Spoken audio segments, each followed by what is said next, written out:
Hey guys, welcome back to another video on the channel. This video is about 2 days late, but they say better late than never. Here's a roundup of everything that we saw in the month of August in the photography industry.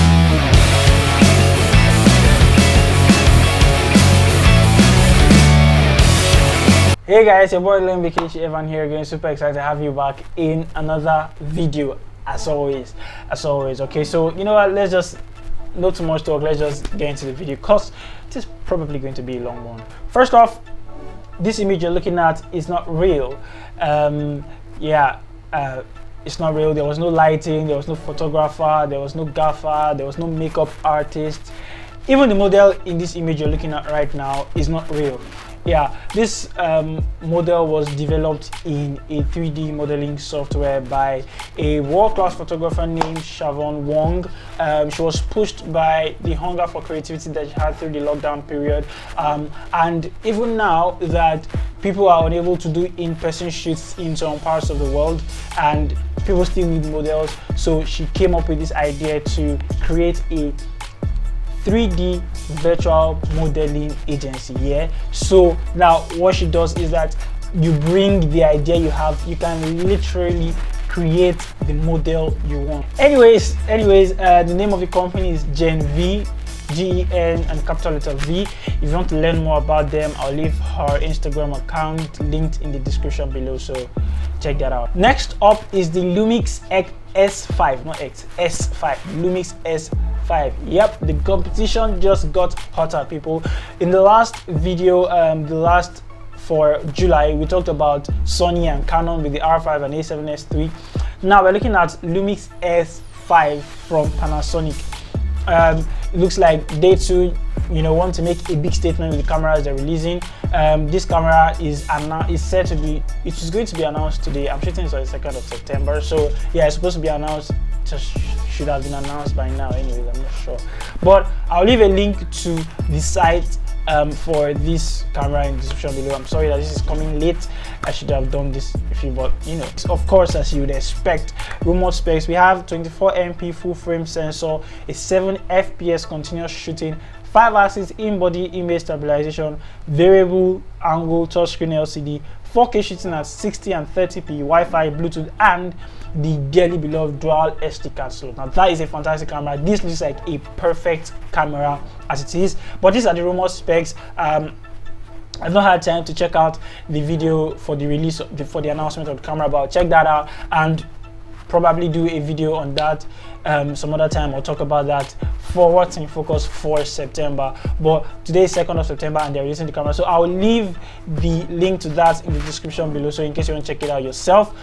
But if you want me to do the work for you, of course I gladly will, and we'll talk about the main specs of this camera and price and all that in October. Next up, fake overheating. Canon, why? No, I need an explanation to why. There have been several hacks and tricks and that and this that people have been doing to battle or check the overheating that the Canon R5 has been giving, and people have found out that this overheating is actually fake. People like Matty Hapoya, Tony and Chelsea Northrop, they have been doing videos concerning the overheating of this camera. There was speculation that this overheating was simulated instead of a temperature sensor actual overheating. People started trying out different hacks and different tricks, and people thought it was actually realized that this overheating was fake. And even to top it all off, in August, Canon released a firmware update that gives you extra 5 minutes of shooting when you're shooting 8K.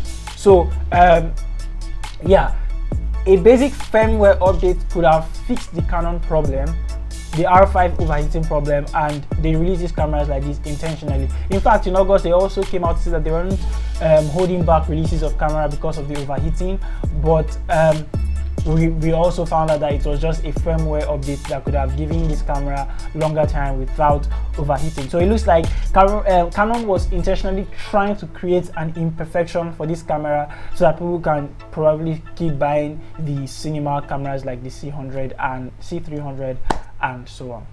Stop, no more third party. A few weeks ago, it was discovered that the new Android 11 does not support third-party camera apps, even if you have it set as your default camera. So basically, the users are now forced to use the camera app that comes with the phone.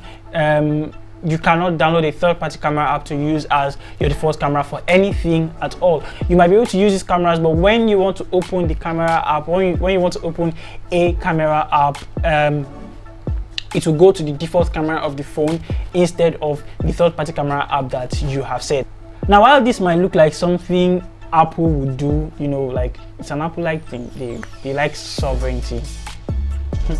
Anyways, while this might look like an Apple thing to do, Google has come out to say that this is not a bug, neither is it a mistake or a sovereignty fight, but they're actually saying, they are claiming that it is in a bid to protect the privacy of users that they have removed this certification for third-party apps. Now, this is going to create a problem for developers if they are going to work around this new development. But as it is, you're going to have to stick with whatever default camera comes with your phone, starting from any phone that comes with the Android 11 update. Moving on to a lighter note, a retoucher named Patrick Nike and a few of his team members at the company Infinite Tools have come up with this wonderful side project that retouchers in general should enjoy using. Now, this project is called the Infinite Jokes Panel. Infinite Notes. What's wrong with me? Infinite Jokes Panel. The software is an add-on to your Photoshop software, and it is designed to tell you puns and jokes while you work and retouch. So even when the retouch is getting intense, the add-on just reads you jokes and all that stuff. And it's also very customizable. You can customize the voice, you can customize language, you can customize the type of jokes, and it also tells jokes based on your mood. So you can also set your mood and then it tells you jokes based on that. And I think that's just fantastic. Now, if you're interested in getting this add-on, I'll leave a link to their website, link in the description below, so you can go there, check the add-on out and add it to your Photoshop. Well, that's all the headlines you can take for today's video. I don't want the video to be too long so that you watch the end. You get what I'm saying? Anyways, but I have gathered a few honorable mentions from the month of August. Sony have released an app that allows you to turn your Sony camera into a webcam via USB. It said that a Mac version of this software is in the working, but for now it's only available for Windows users. Backing up just got a lot easier with Canon cameras because Canon cameras can now back up to Google Photos. That is beautiful, just fantastic. Venus Optics has released a new lens called Laowa Ultra Wide. It's an f4.5 lens available for Leica L series, Leica M series, Sony FE mounts and the Nikon Z mounts. Well guys, that brings us to the end of this video. I hope you enjoyed watching this video. Thank you so much for watching this video. If you enjoyed it, don't forget to smash a like on the video, and of course subscribe to the channel if you haven't subscribed already, and hit the bell icon to turn on notifications so you get notified every time I post a new video. Thanks again for watching, and I'll see you in the next video. Peace.